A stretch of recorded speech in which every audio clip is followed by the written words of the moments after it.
A gente vem já há alguns domingos falando sobre o papel da igreja. E a gente tem amado meditar, conversar na palavra de Deus sobre esse resgate, esse amor pela igreja de Jesus. Esse amor que nos faz amar a igreja como cabeça dela ama. E a gente está ressignificando, a gente está também quebrando alguns sofismas, alguns pensamentos que denigre ou que rebaixa o poder que a igreja tem, especialmente nesse período ainda pós-pandemia, onde tanta gente abandonou a igreja, tanta gente ficou longe e nunca mais voltou. Pessoal, tem muita gente que de fato aderiu ao pastor virtual, à igreja virtual. Eu acho que ela tem o seu papel, ok? Que bom, Deus não erra, mas eu acredito que nada, absolutamente nada, substitui esse olho no olho, né? Esse abraço, esse estar junto, esse compartilhar a vida, compartilhar a mesa, compartilhar a casa. Então, razão é essa porque nós estamos celebrando o nosso papel como igreja. Nós meditamos muito quando foi revelado a Pedro que ele declarou, né, tu és o Cristo, Filho do Deus vivo, e sobre esta declaração é tanta coisa linda, tanto poder de Deus, há tanta compreensão profunda do que é essa igreja fundamentada em Cristo. Por isso, Cristo ele é o edificador da igreja. É muito importante que você saiba que a igreja não é minha, a igreja não é nossa e nunca será. Até a mais robusta denominação, organizada, mesmo que tenha pastores, apóstolos, profetas, pastores presidentes, ninguém é dono da igreja. De fato, Jesus é essa pessoa e ele é a pedra fundamental, por isso ele é pedra, porque ele é rocha. Há um lugar seguro para a gente se ancorar, se firmar e até se proteger. Portanto, meus irmãos, o dono da igreja é também o idealizador da igreja, é ele também quem governa a igreja, é ele também quem santifica a igreja, é ele também o cabeça da igreja, ou seja, da direção, da visão, e por isso ele tem autoridade para dizer, e eu edificarei a minha igreja. Olha que forte, olha que autoridade ele dizer, eu edificarei a minha. A gente fala assim, a nossa igreja, porque a gente tem relacionamento, né? Mas a igreja não é nossa. Amém? A igreja tem um dono, é Jesus. É muito bom pregar com café e água de coco, viu, gente? Coisas de casa. Então, eu edificarei a minha igreja. E é exatamente com essa expressão possessiva que atesta a Jesus domínio e autoridade. Ele tem domínio e autoridade sobre a igreja que é dele, e ele continua dizendo, e as portas não prevalecerão contra ela. Irmãos, esse texto, em muitos momentos, fica tranquilo que você vai já abrir a Bíblia, tá bom? Estou só te contextualizando. Esse texto, em muitos momentos, ele é usado fora de contexto. E me passou aqui na minha memória, vendo os meus esboços, que eu não mencionei sobre isso. E eu achei oportuno trazer para esse momento que o texto fora do contexto, a gente sabe que vira pretexto e pode ser jogado no cesto. Por exemplo, há quem diga que essa afirmação de que as portas do inferno não prevalecerão contra a igreja é uma afirmação para justificar que a igreja está enfrentando, que aquilo que a igreja está enfrentando, ela existe para lidar com essa orquestração do diabo tentando destruir a igreja. E uma vez que nós não entendemos esse contexto, nós dizemos assim, tem perseguição vindo aí. O diabo está feroz com a igreja. Estamos sendo atacados pelo inimigo e a gente vai permanecer aqui, firme, a gente não vai abrir mão, porque a Bíblia diz que as portas do inferno não prevalecem contra a igreja. Mas permita-me lhe corrigir nesse pensamento que realmente está errado. O que Jesus está dizendo é: as portas do inferno são as portas do inferno, não são as portas da igreja. As portas do inferno é que não vão prevalecer, porque a igreja vai avançar. A igreja que vai conquistar. O que Jesus disse é que eu vou edificar a igreja, e as portas da minha igreja, os braços da minha igreja, os filhos de Deus dessa igreja, eles vão atacar, eles vão avançar, e as portas do inferno não vão resistir ao avanço da igreja. Não é no sentido que a igreja está recuando, é no sentido que o inferno é que está recuando, porque a igreja está atacando, a igreja está avançando. Amém, gente? O seu coração pulsa quando você escuta essa ministração aqui, porque isso aqui não é uma apresentação. Obrigado, viu, pastor Márcio? Você não fez uma apresentação, você ministrou o nosso coração. Eu quero fazer parte dessa década aí. A Casa Viva nasceu em 2023, gente. Tem um negócio profético aí. Nós temos que nos mergulhar nisso. E quem está caminhando perto de mim sabe que nós estamos orando para um posicionamento missionário. A Casa Viva ainda não tem o seu destino, o seu alvo missionário definido. Vai ser agora, no perspectiva que Deus vai dar para a gente. E nós vamos nos posicionar. Uma coisa é certa, o coração desse pastor ama Fortaleza, região metropolitana, Ceará, o Brasil e o mundo. E nós vamos chegar lá, como parte daquilo que Deus nos deu. Então, Jesus disse o seguinte: eu vou edificar a minha igreja e as portas do inferno não vão avançar, não vão prevalecer, eles vão recuar à medida que a igreja avança. Ou seja, é a igreja que está na ofensiva e as portas do inferno é que estão na defensiva. Está claro isso? A igreja está na ofensiva, por quê? Porque existe domínio e autoridade no nome de Jesus. Ele é o cabeça e ele tem todo o poder. E é ao nome dele que todos os demônios se submetem. Por isso nós temos autoridade no nome dele. A grande comissão, gente, começa no capítulo 28, verso 16, dizendo: toda autoridade me foi dada.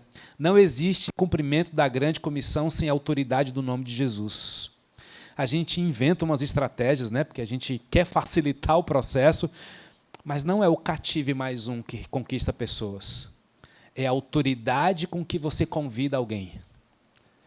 É a certeza de que o seu convite é no nome de Jesus, e essa pessoa virá, e no dia da sua célula, no dia do arraial, vai ter luta, e sim, claro que vai ter luta. As portas do inferno vão querer se mobilizar, mas a igreja vai avançar. Amém?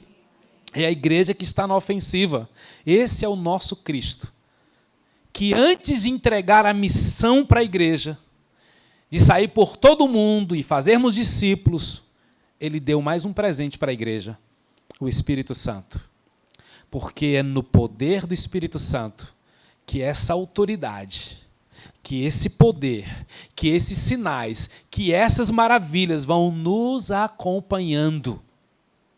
É possível que você fale de Jesus sem o poder do Espírito Santo? É possível. Mas é suficiente a mensagem do Evangelho? Com toda certeza. O nome de Cristo é suficiente. Mas quando ele nos reveste, uma vez que a igreja está fundamentada na autoridade de Cristo, movida pelo poder do Espírito Santo, o que é que a gente vai começar a fazer, gente? Nós vamos começar a servir o próximo. Nós vamos começar a alcançar as pessoas. Então, escute com muito carinho. Uma vez que a igreja está fundamentada na autoridade de Cristo, movida pelo poder do Espírito Santo, e eu tenho pedido por isso: Deus, eu quero ver sinais, sim. Quero ver sinais de mudança de caráter, mas mudança de perspectivas, mudança de coração, cura acontecendo, muitos milagres acontecendo. O que a gente precisa começar a fazer então, irmãos? Partir para a prática, partir para o serviço. E mais uma vez nós temos que olhar para a pessoa de Jesus como o servo. Eu estou muito feliz hoje pela manhã, porque nessa semana a gente está completando, né, nosso 1 ano das nossas estações. No dia 25 de junho do ano passado, nós estávamos realizando o nosso culto de consagração, após 6 meses de células e organizando a igreja no sentido institucional, no sentido funcional, de liderança. A gente está muito feliz com isso e o culto passado e esse vai finalizar um sonho, né, uma ação que Deus colocou no nosso coração de mobilizar a igreja em um aspecto chamado serviço, engajamento. Por isso, igreja engajadora. A gente vai se engajar no mover de Deus. E eu quero dizer que hoje nós temos dentro do nosso culto, daqui a 30 minutos, um momento que nós estamos chamando de momento engaje, que é o momento onde você vai conhecer na prática quais são os ministérios da Casa Viva e como você, como alguém que está fazendo parte da plantação dessa igreja, pode se mover, pode se mobilizar e participar desse momento. Não só nos ministérios, mas também na escola do discípulo, também nas células. Nós teremos responsáveis, líderes em cada mesinha ali atrás. Eu gostaria que você considerasse aí, ver, perguntar, né? Considere mesmo ter esse momento. Ao final, nós vamos entregar para você esse folder chamado Engaje, onde aqui atrás tem os ministérios, as funções dos ministérios e quais dons que você descobriu no seu teste de dom. Lembra? Semana passada você fez um teste de dons. Pastor, não fiz o teste, não tem problema. Você pode fazer, descobrir quais são os seus dons. Aí eu posso descobrir quais são os meus dons? Você pode descobrir, tem gente boa, capacitada, inteligente, que há mais de 50 anos pensou em ferramentas para lhe ajudar a descobrir os seus dons. Aí sabe o que é legal? Quando você descobre os seus 3 maiores dons, ou 2 ou 4, né? Você não tem os 9, tá certo? Mas você tem alguns dons. Nós estamos correlacionando os seus dons com os ministérios da igreja. Isso foi um trabalho feito com muito carinho e damos, né, a gratidão à igreja que pensou nisso na década de 80, pastor Bill Hybels ali na igreja de Willow Creek, nos Estados Unidos, através da rede ministerial e que foi amplamente trabalhado aqui no Brasil, liderado pelo pastor Armando Bispo, da IBC, onde eu tive o privilégio de servir e ver esse movimento e sendo espalhado no Brasil, ajudando os irmãos a identificar quais são os seus dons. Então, no final, a gente vai fazer uma coisa prática, bem da nossa casa. Espero que você faça parte disso. Então, nós queremos te engajar, porque você já entendeu que Cristo é a autoridade da igreja. Você já entendeu que você precisa do poder do Espírito Santo para se mover. Mas talvez falta um elemento para você entender. O seu coração. Nós não estamos engajando pessoas que querem se sentir bem servindo apenas. A gente não quer servir pessoas que querem fazer do seu ministério a plataforma, mas que encontra no corpo realmente o ambiente para você servir na igreja, como igreja. E nós vamos fazer isso olhando a vida de Jesus. Então, por favor, abra sua Bíblia em Filipenses capítulo 2. Filipenses capítulo 2, dos versos 5 a 8. Dos versos 5 a 8. Filipenses capítulo 2.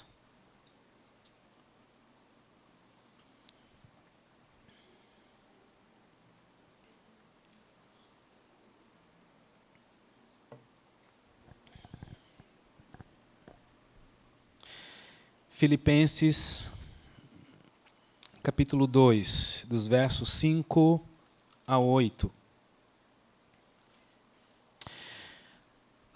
Nós usamos a Bíblia Viva aqui na Casa Viva, tá bom? Se você tiver num aplicativo, você coloca lá a opção NBV. Filipenses, capítulo 2, verso 5, diz assim: a atitude de vocês devem ser semelhantes àquela que nos foi mostrada por Cristo Jesus. Verso 6, que, embora sendo Deus, não exigiu e nem se apegou a seus direitos como Deus, mas esvaziou-se a si mesmo, vindo a ser servo, e tornando-se semelhante aos homens, e se humilhou a si mesmo, e foi obediente até a morte, e morte de cruz. Sigamos. Contudo, foi por causa disso que Deus o elevou à mais alta posição e lhe deu um nome que está acima de qualquer outro nome, para que ao nome de Jesus todo joelho se dobre no céu, na terra e debaixo da terra, e toda língua confesse que Jesus Cristo é o Senhor, para a glória de Deus. Esse Cristo, embora sendo Deus, não se apegou. Isso se confirma, irmãos, através de Marcos 10:45, que fala que Cristo veio para servir e não para ser servido.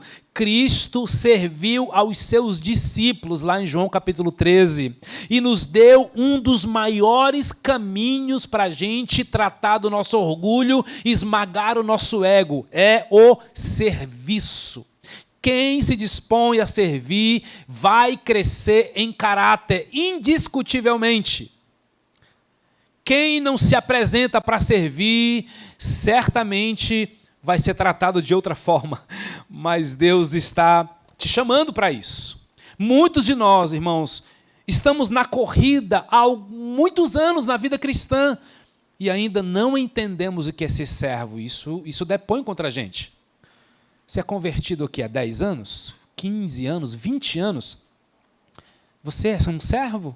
Você se apresenta para servir, não quando dá, não quando você quer, como você quer. Você realmente se apresenta para servir às pessoas e a uma causa. Jesus tinha uma missão muito clara: morrer na cruz para nos salvar e formar os seus discípulos, que daria continuidade à sua missão. Para mim, essa é a melhor definição do que Cristo veio fazer. Ele morreu na cruz para nos salvar e formar os seus discípulos para que continuasse a sua missão. E ele fez isso escolhendo o caminho do serviço. Servindo. Por isso ele esvaziou-se a si mesmo e escolheu a posição de servo. Eu sei que tem algumas pessoas que têm um dom de ser servido. Eu não sei se isso é mais alto na sua vida do que o de servir. Cristo entendeu o que é ser servo, pessoal. E Cristo teve que ajustar a sua vida para ser servo, porque para servir, sim, vai ter desconfortos. Para servir, sim, talvez você vai perder algumas horas de trabalho, vai perder alguns clientes, mas você vai perder mesmo? Será que o que você está plantando é só para esta vida, ou o que você está plantando tem resposta e resultados para a eternidade? Porque se tem um homem que podia chegar em qualquer lugar e dizer assim: você sabe com quem você está falando? É Jesus. Mas ele não fez isso. Ele se esvaziou da sua glória e veio a ser servo. E Jesus, ele humilhou-se a si mesmo. Mas lembre-se, ele humilhou-se ao Pai, ele humilhou-se ao diabo, ele humilhou-se ao próprio homem. Não, nenhum desses. Ele humilhou-se a si mesmo. Porque quem humilha a si mesmo está gritando: eu tenho uma missão. E essa minha missão é servir à humanidade. É resgatar esse povo. O diabo tentou conquistar o serviço de Jesus ali em Mateus capítulo 4. Mas ele não cedeu à tentação. Ele se submete à missão de salvar. Todo tempo essa palavra missão entra, gente. Porque quem serve só por servir vira um ativista ministerial. E a gente não quer isso para Casa Viva. Por favor. Você não vai servir porque tem que servir. Opção errada. Eu vou servir porque tem necessidade. Opção errada. Você vai servir porque ama Jesus e você está em uma missão que é maior do que você.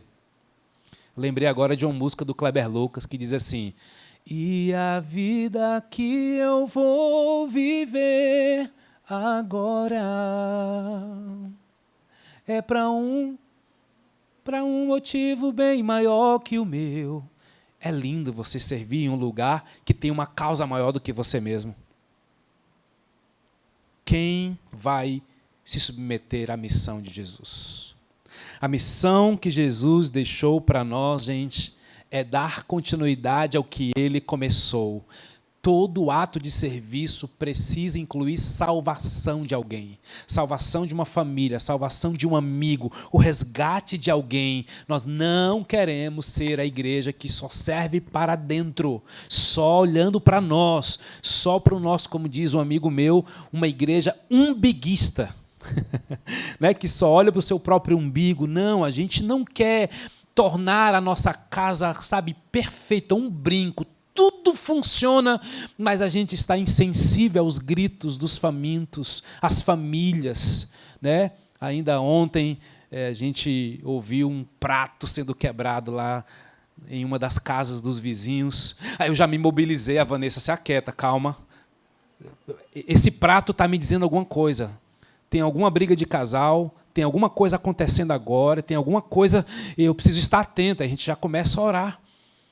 Porque nós temos que estar sensíveis aos sons, principalmente ao som da indiferença. Jesus foi obediente, irmãos. Ele não só apenas se colocou como servo, mas ele sabia que quando a gente começa a servir, a gente tem que obedecer a Deus, porque vontade de servir é o que a gente menos tem. No dia a dia, não é bom não, gente. Até que você encontra prazer, até que você encontra os resultados. Por quê? Porque esse é o foco, foi o foco da vida de Jesus e deveria ser o nosso foco também.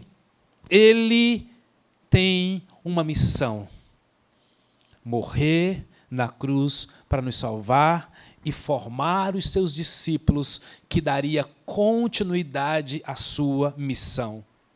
E ele fez isso escolhendo qual caminho? O caminho do serviço e o caminho do discipulado.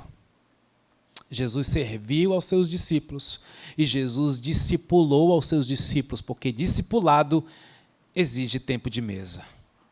Discipulado exige você se vulnerabilizar, porque nós já não aguentamos mais se submeter a líderes que não erram ou que não dá a sua confissão como parte do seu processo de transformação.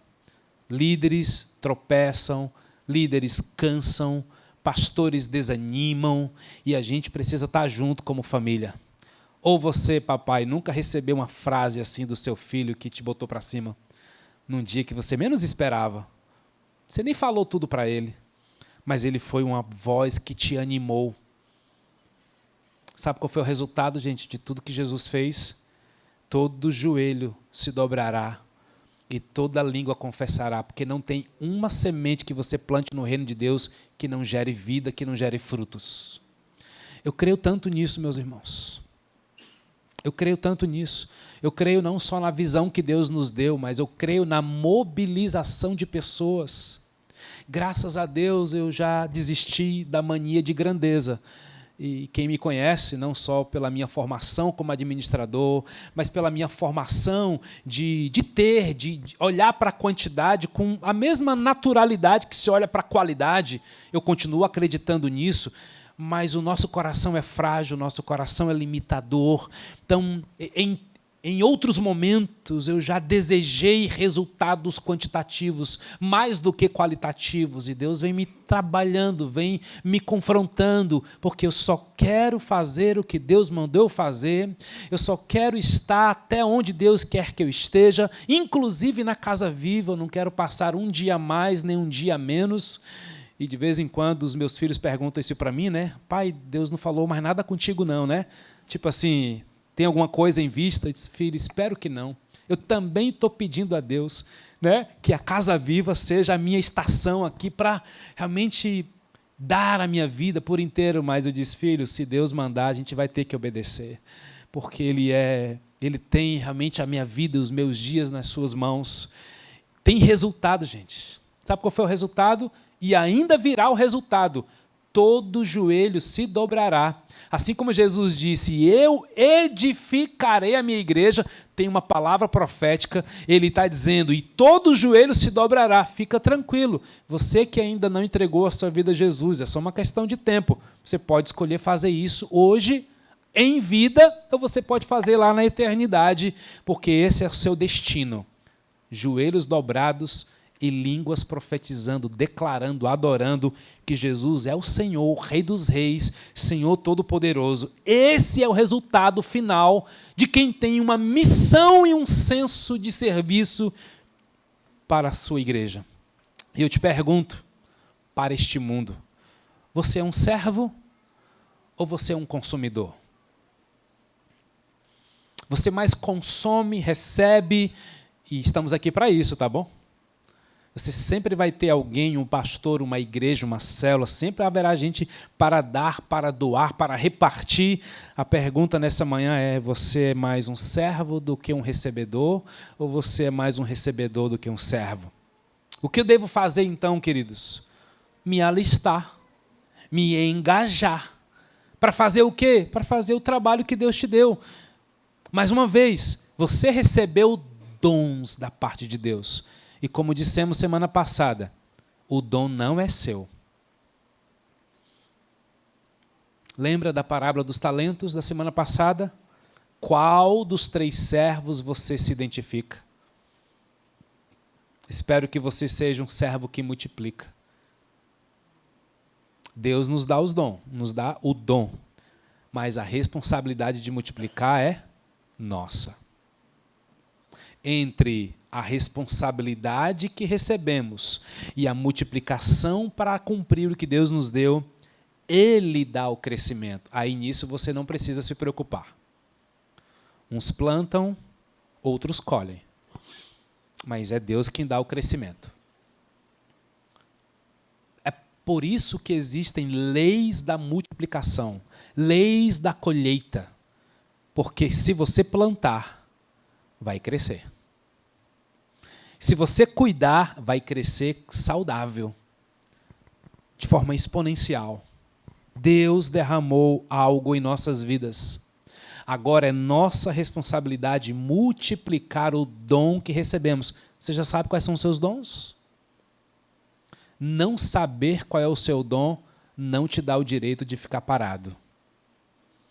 Não te dá o direito de ficar quietinho. Não, deixa eu ficar ignorante aqui sem saber, porque eu não vou ser cobrado.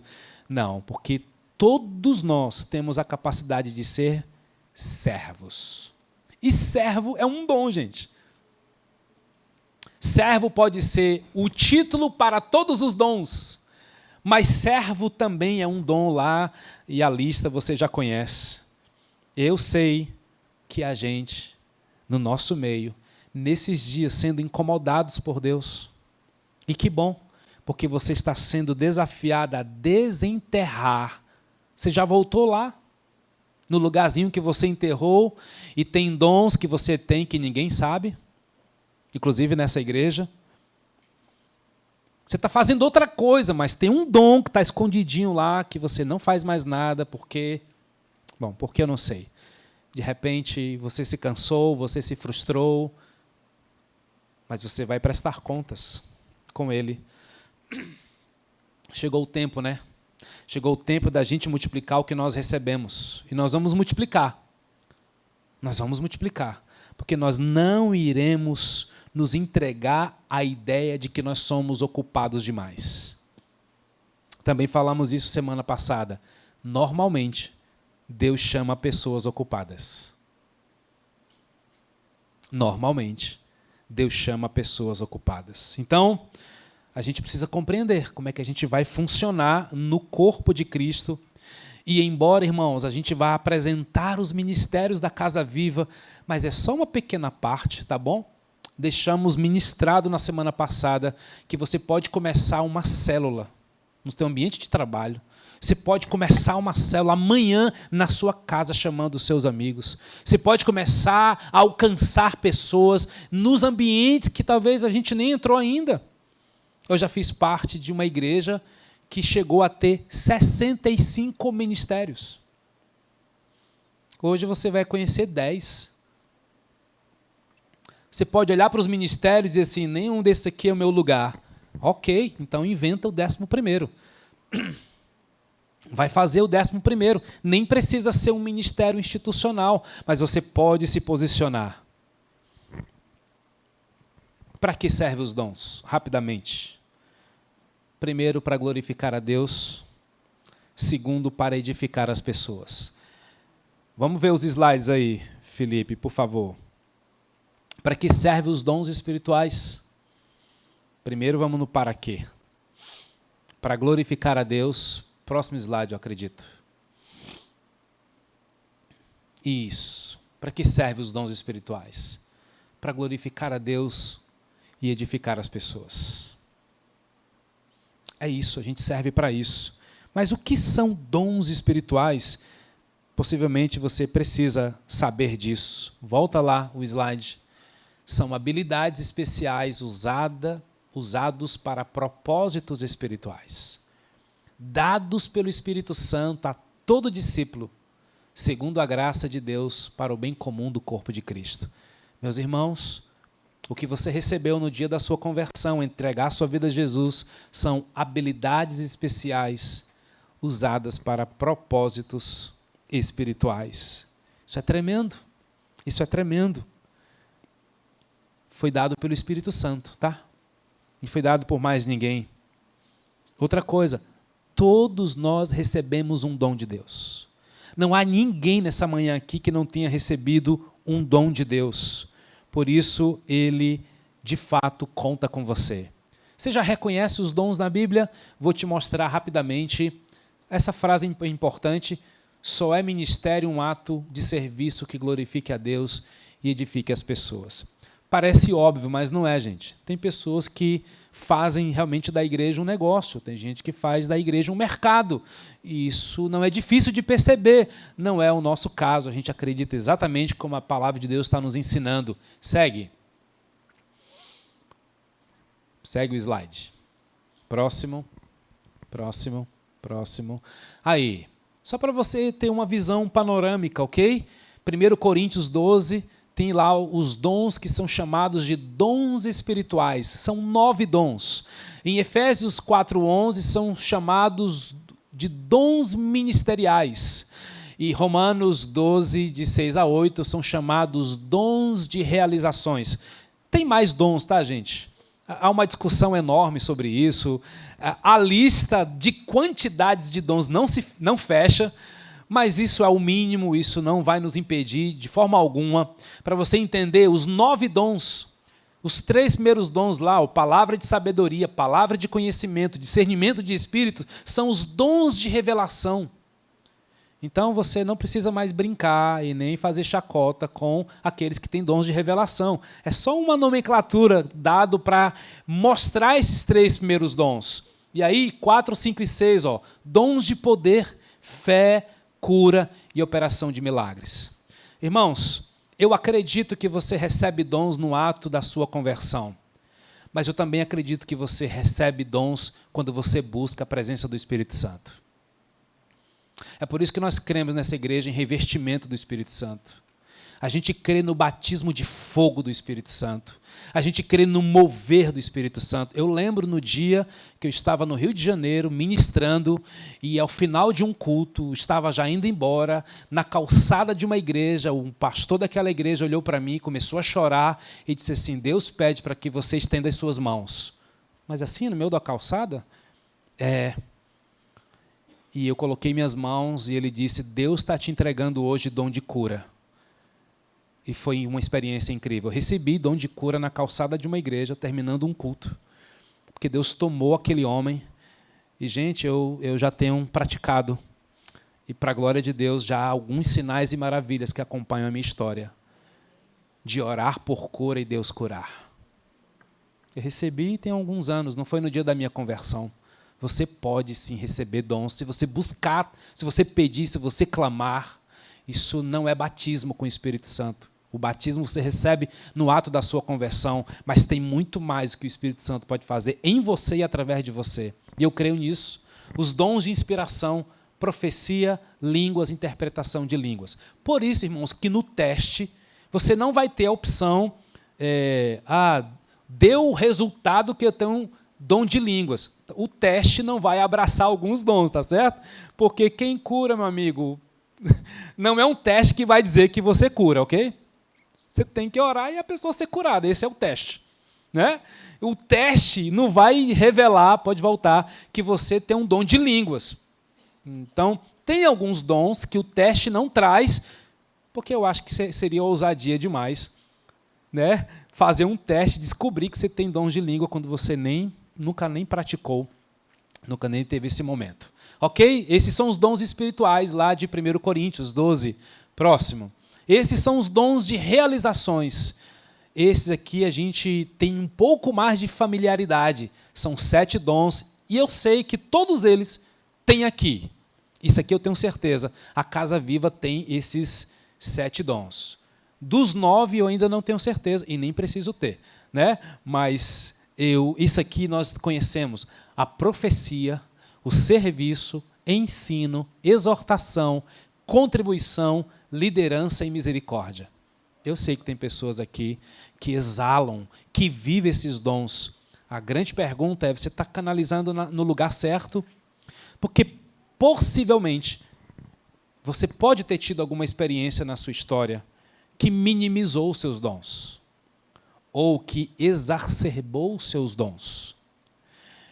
Talvez em ambientes eclesiásticos que você já passou, o dom do amor foi colocado em evidência sempre, em comparação aos outros dons, dando pouca ênfase, talvez pouca instrução. Então nós entendemos que nós precisamos nos posicionar nos dons que Deus nos deu. E a gente só vai saber praticando, tá, pessoal?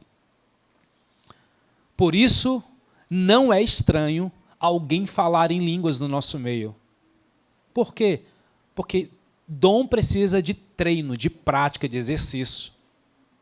Então, nem sempre alguém que fala em línguas vai ter alguém interpretando. Por quê? Se nós somos uma casa, a gente pode treinar aqui dentro.